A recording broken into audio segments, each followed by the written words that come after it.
कहानी की शुरुआत में हम देखते हैं कि जोनी के पापा ने अपना सारा सामान पैक कर लिया है, क्योंकि वो इस जगह को छोड़कर दूसरी जगह जाने वाले थे। लेकिन इस बार जोनी इस जगह को छोड़कर जाना नहीं चाहता था, क्योंकि यहाँ पर बड़ी मुश्किल से उसके दोस्त बने थे। लेकिन जोनी के पापा उसे समझाते हैं कि इस जगह पर बाढ़ आने वाली है और हमें यहाँ से जल्द निकलना पड़ेगा। इसके बाद जैसे ही जोनी आसमान में खतरनाक काले बादलों को देखता है तो ये अपने पापा की बात मान लेता है और फिर दोनों यहाँ से किसी सुरक्षित स्थान पर जाने लगते हैं। काफी दूर चलने के बाद जोनी और उसके पापा एक ऐसे स्थान पर पहुँच जाते हैं जहाँ सभी जानवर एकत्रित थे। इन्हें देखकर जोनी के पापा भी इनके साथ खड़े हो जाते हैं। तभी थोड़ी देर के बाद जंगल के महाराज यहाँ पहुँचते हैं और सभी जानवरों से कहते हैं कि कुछ ही समय के बाद यहाँ पर भयंकर बाढ़ आने वाली है और सब कुछ डूब जाएगा। लेकिन मैं आपका महाराज होने के नाते आप सबको डूबने नहीं दूंगा, क्योंकि हमने यहाँ एक बहुत बड़ी नाव बनाई है जिसमें हम सभी लोग एक साथ बैठ सकते हैं और अपनी जान बचा सकते हैं। लेकिन ध्यान रहे, जब तक हम नाव से वापस नहीं उतर जाते तब तक कोई भी जानवर किसी दूसरे जानवर का शिकार नहीं करेगा। शेर महाराज की बात सुनकर सभी जानवर बहुत खुश होते हैं। इसके बाद सभी जानवर एक के बाद एक शेर महाराज के ऑफिस में जाने लगते हैं और अपनी एंट्री करवाकर आगे बढ़ते हैं। जब जोनी और उसके पापा का नंबर आता है तो जोनी के पापा शेर महाराज के ऑफिस में जाते हैं और नाव में चलने के लिए अपनी एंट्री करवाने लगते हैं। लेकिन शेर महाराज कहते हैं कि तुम एक नेस्ट्रियन हो और तुम्हारे नाव में ही खतरे की आशंका है। इसके अलावा तुम लोग बहुत बदबूदार गैस छोड़ते हो, इसलिए तुम हमारे साथ नाव में नहीं चल सकते। इतना कहकर शेर महाराज नेस्ट्रियन को बाहर निकाल देते हैं। जोनी के पापा बाहर आकर जोनी को बताते हैं कि हमें नाव में जाने की परमिशन नहीं मिली है। ये सुनकर जोनी बहुत दुखी हो जाता है और इसके पापा से कहता है कि हम लोग यहाँ रहेंगे तो हम बाढ़ में डूबकर मर जाएंगे। लेकिन फिर रोनी के पापा इससे कहते हैं कि तुम चिंता मत करो, मैं तुम्हें नाव में जरूर लेके जाऊंगा। इसके बाद जब सभी जानवर नाव में चलने लगते हैं तो जोनी के पापा और जोनी दोनों बिल्ली के मुंह के जैसा मास्क पहन लेते हैं और दोनों जाकर बिल्लियों के साथ खड़े हो जाते हैं। इनके मास्क के कारण मैनेजर इन्हें पहचान नहीं पाती और जोनी और उसके पापा बिल्ली के साथ नाव के अंदर चले जाते हैं। बिल्ली का बच्चा कमरे में ना जाकर नाव की छत पर जाने लगता है, क्योंकि उसे नाव के ऊपर चढ़कर नीचे का नजारा देखना था। जब जोनी चिंकी को ऊपर जाने से मना करता है तो चिंकी इसकी बात नहीं सुनती और नाव की छत के ऊपर पहुंच जाती है। छत पर पहुंचने के बाद भी जोनी चिंकी को वापस नीचे चलने की बोलता है, लेकिन चिंकी थोड़ी देर और यहीं रुकना चाहती थी। तभी भालू दोनों बच्चों को यहाँ पर देख लेता है और इन्हें पकड़ने लगता है। जब भालू इनके पास आ जाता है तो चिंकी इसे डराने लगती है। तभी भालू यहाँ से कुछ देखकर भाग जाता है। इसके बाद जब चिंकी नीचे देखती है तो इसे बाढ़ का पानी अपनी ओर तेजी से आता दिखाई देता है। पहले तो दोनों डर जाते हैं, लेकिन फिर सोचते हैं कि हम तो नाव के ऊपर हैं और दोनों यहीं पर खड़े रहते हैं। इसके बाद जैसे ही पानी नाव से टकराता है तो नाव आगे बढ़ने लगती है। तभी इन्हें पता चलता है कि वो नाव के ऊपर नहीं है और जब तक ये दोनों वापस नाव के ऊपर पहुँचते तब तक नाव इनसे दूर चली जाती है और दोनों भागते भागते भी यहीं पर रह जाते हैं। इसके बाद जैसे ही दोनों पानी में गिरने लगते हैं तभी इन्हें दो पक्षी अपने पंजों में पकड़ लेते हैं। जोनी को लगता है कि पक्षी हमें बचाने आए हैं, लेकिन ये इन्हें बचाने नहीं बल्कि इन्हें खाने आए थे। और जैसे ही एक पक्षी जोनी को खाने के लिए उसे अपने मुंह में डालता है तभी जोनी इसके मुंह के अंदर अपनी बदबूदार गैस छोड़ता है, जिसके कारण पक्षी को इसे अपने मुंह से निकालना पड़ जाता है। इधर चिंकी भी इस दूसरे पक्षी को इसके पैर में जोर से काटती है और फिर दोनों जमीन पर गिर जाते हैं। इधर जोनी के पापा और चिंकी के बाद दोनों अपने बच्चों को पूरी नाव में ढूंढने लगते हैं। जोनी और चिंकी बाढ़ के पानी से बचने के लिए किसी ऊंची जगह पर जाने लगते हैं, लेकिन चिंकी जोनी से कहती है कि तुम मेरे पीछे पीछे क्यों आ रहे हो, तुम अपने रास्ते जाओ और मैं अपने रास्ते। वैसे भी हम किसी को अपना दोस्त नहीं बनाते। लेकिन जोनी चिंकी से कहता है कि हम दोनों साथ रहेंगे और हम नेस्ट्रियन शानदार घर बनाना भी जानते हैं जिसमें छुपकर हम बरसात से भी बच सकते हैं। लेकिन चिंकी इसकी नहीं सुनती और इससे दूर जाकर एक बड़े पत्ते के नीचे बैठ जाती है। लेकिन ये पत्ता ज्यादा देर टिक नहीं पाता।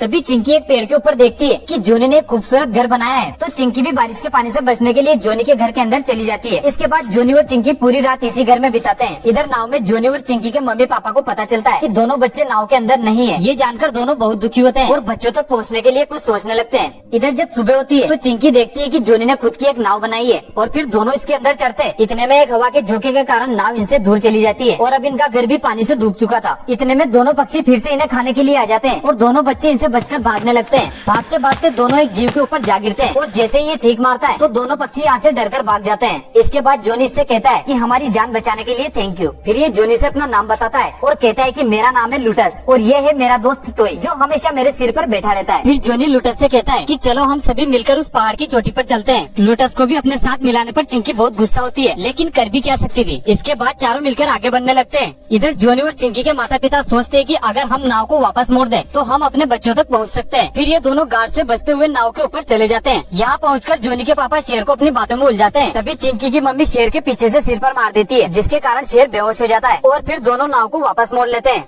इधर इन चारों के पीछे पानी आ जाने के कारण ये इस खतरनाक पुल को पार करने लगते हैं, लेकिन बस आधा ही पुल पार हुआ था तभी पुल टूट जाता है और सभी नीचे गिरने लगते हैं। इतने में जोनी एक पैराशूट बना देता है और अब सभी गिरने की बजाय उड़ने लगते हैं। सभी उड़कर चोटी पर पहुंचने वाले थे, लेकिन तभी इनका पैराशूट फट जाता है और ये चोटी तक पहुंचने से पहले ही नीचे गिर जाते हैं। इसके बाद सभी दोस्त पैदल ही चढ़ने लगते हैं और चढ़ते चढ़ते इन्हें यहीं पर रात हो जाती है। इधर दोनों बच्चों के माता पिता लगातार इस चोटी की तरफ नाव को बढ़ा रहे थे। फिर जब सुबह होती है तो जोनी देखता है कि पानी यहाँ तक पहुँच चुका था। इसके बाद चारों दोस्त यहाँ से भागने लगते हैं, लेकिन पानी इनके चारों तरफ से आने लगता है, जिसके कारण ये एक गुफा में बहने लगते हैं। फिर जब ये इसके किनारे तक पहुंच जाते हैं तो जोनी और चिंकी लुटस को रोकने लगते हैं, लेकिन पीछे से लगे पानी के दबाव के कारण लुटस अपने आप को रोक नहीं पा रहा था, जिसके बाद लुटस पानी में गिर जाता है। लुटस के पानी में गिरने पर जोनी को बहुत दुख होता है, क्योंकि उसने अपने 2 साथियों को खो दिया था। उसके बाद दोनों बच्चे पहाड़ की चोटी पर पहुंच जाते हैं, लेकिन बाढ़ का पानी इतना बढ़ गया था कि अब इतनी ऊंची चोटी भी डूबने लगी थी। और इसी तरह जब पूरा पहाड़ी डूब जाता है तो दोनों बच्चे एक बर्फ के टुकड़े पर गिर जाते हैं, जिससे इनकी जान तो बच जाती है, लेकिन कब तक बचेंगे इसका पता नहीं था। दोनों बच्चों को इनके बचने की उम्मीद नहीं थी और इन्हें लग रहा था कि अब हम नहीं बच पाएंगे। तभी अपनी और नाव को आते देखकर बहुत खुश होते हैं। जब नाव इनके पास तो पहुंच जाती है, लेकिन अब नाव रुकती नहीं है, क्योंकि नाव में कोई ब्रेक नहीं था। ये देखकर चिंकी जल्दी से नाव के ऊपर चढ़ जाती है, लेकिन जोनी नाव पर चढ़ नहीं पाता और ये पानी में गिर जाता है। जब जोनी के पापा को पता चलता है कि जोनी पानी के अंदर गिर गया है तो ये भी पानी के अंदर कूद जाते हैं। पानी के अंदर जाने के बाद भी जोनी और इसके पापा एक दूसरे से बातें कर पा रहे थे। तब जाकर इन्हें पता चलता है कि हम तो पानी के ही जीव है और यही इनका असली घर था। ये जानकर दोनों बहुत खुश होते हैं। इसके बाद ये दोनों पानी के अंदर ही रहने लगते हैं।